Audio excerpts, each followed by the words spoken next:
In a knockout competition, the most important thing is good. In a league, the most important thing is consistency.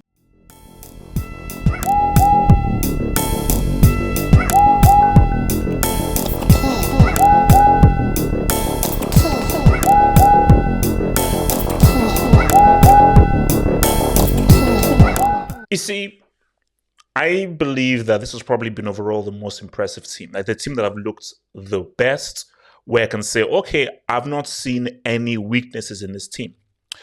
Because I do feel that there were questions over Real Madrid because, you've lost Benzema.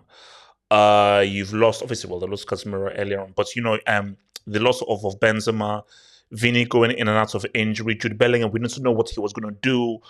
Jose Lu, you can't even say what's up to your boy Benzema. So there were always questions. But the way they acquitted themselves, I was like, I'm not ready to put them as UCL favorites, but it's Real Madrid. And I think that because it's Real Madrid, there is a certain level of respect for Chelsea that you need to give a club with that badge and that heritage. Because these guys, they've been speaking fluent UCL for a freaking long time. Reach out to your boy Franco.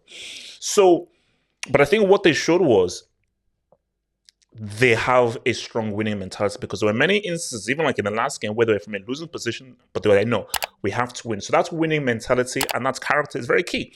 Because what you have to understand is this. In a knockout competition, the most important thing is good. In a league, the most important thing is consistency.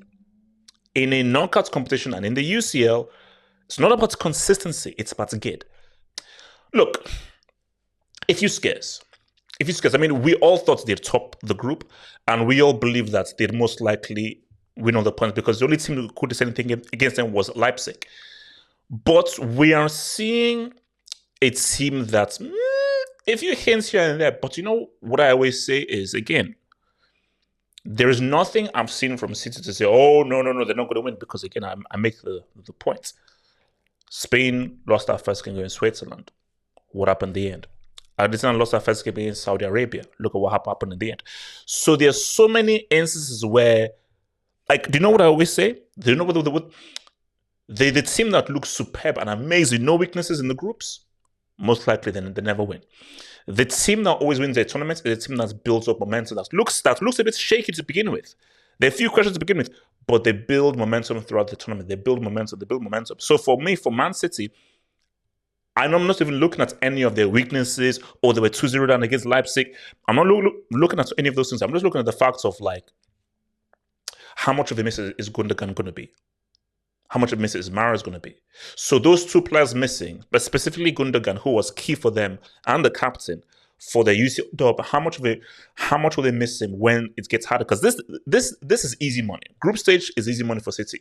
Now, if you run into a Real Madrid, a Bayern, an Inter, an Atleti, a Sociedad, teams that are far better than you guys, and teams that offer something very different than the guys you're used to in the English Bundesliga, then how are you going to fare? But they still got Haaland. They still have Rodri. They still have those 4 centre-backs that have drastically changed how they now roll.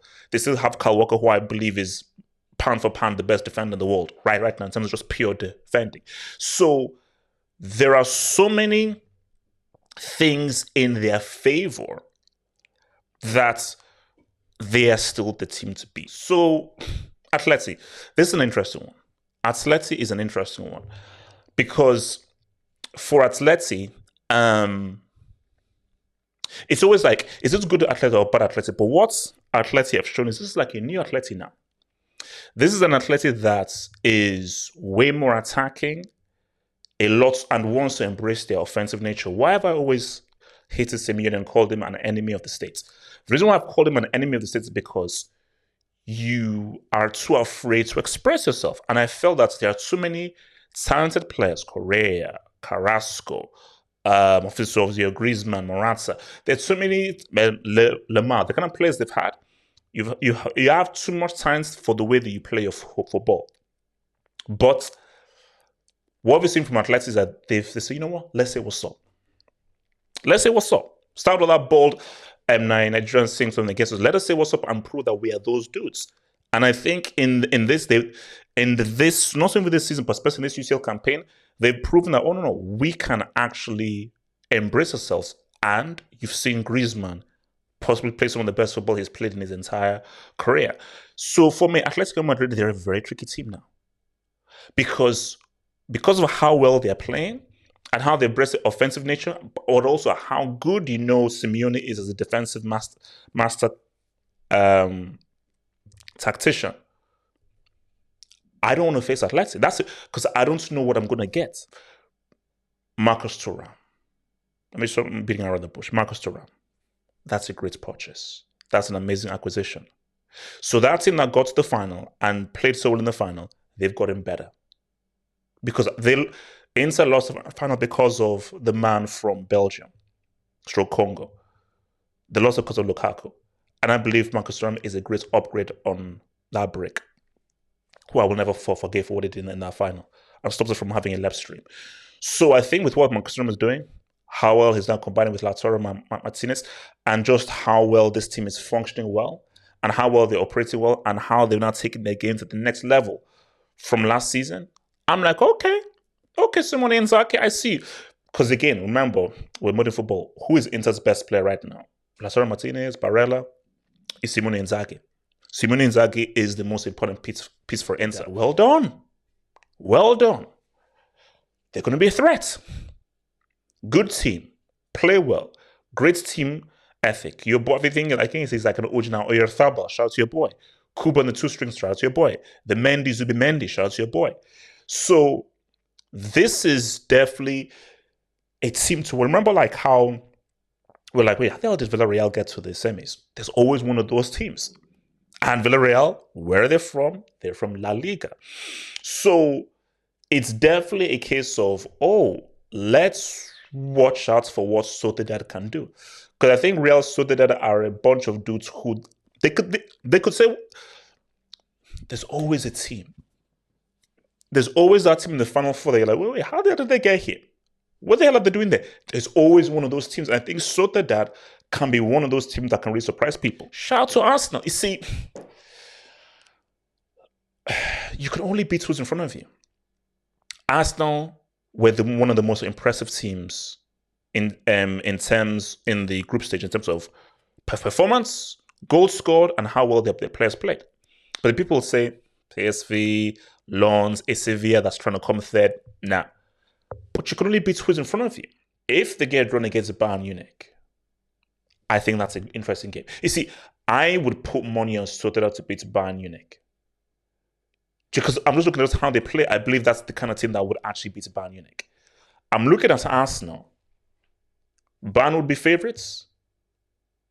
I would expect Bayern to win, maybe, but at the same time, I'm like, you know what?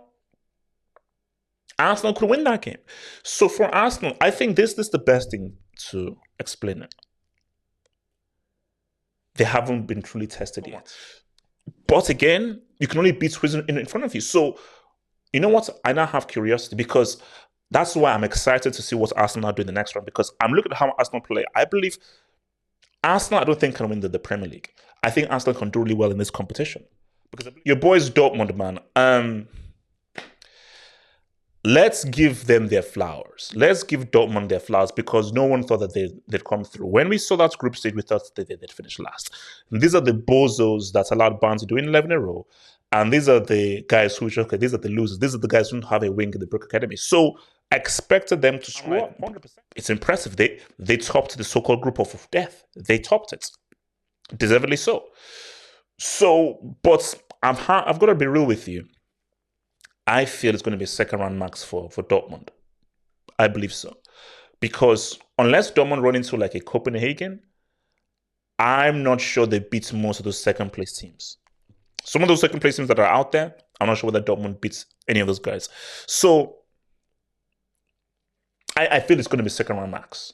I don't think they get past the round of 16 personally, because I do feel, I'm just being real, looking at all of the group winners, I would argue that they are the weakest group winner. No, yeah. When you look at all of the group winners, City, Real Madrid, Arsenal, Bayern, they're the weakest group winner out of all of the group winners. So If you're a second place team, you would want to face Dortmund. But again, prove me wrong. The strongest thing that Barca have now is you are now officially underdogs.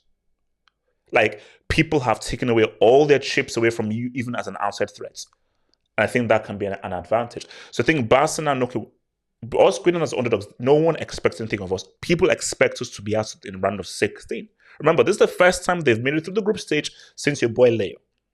So nobody's expecting anything from us. Barca doesn't have the same swag it had in 2015 or 2011. So with that underdog status, low expectation, great things can happen.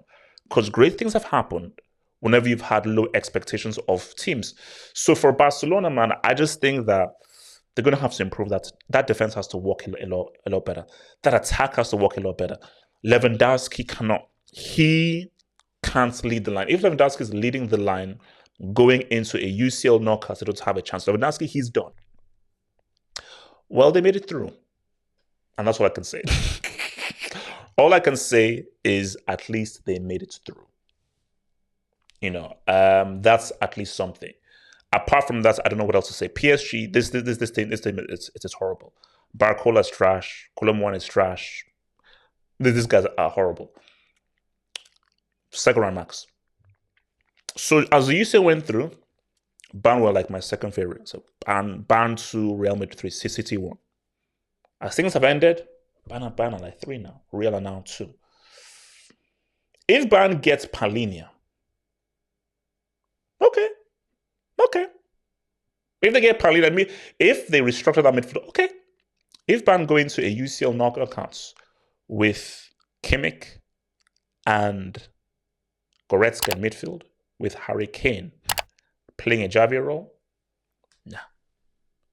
So if they don't rebuild that midfield,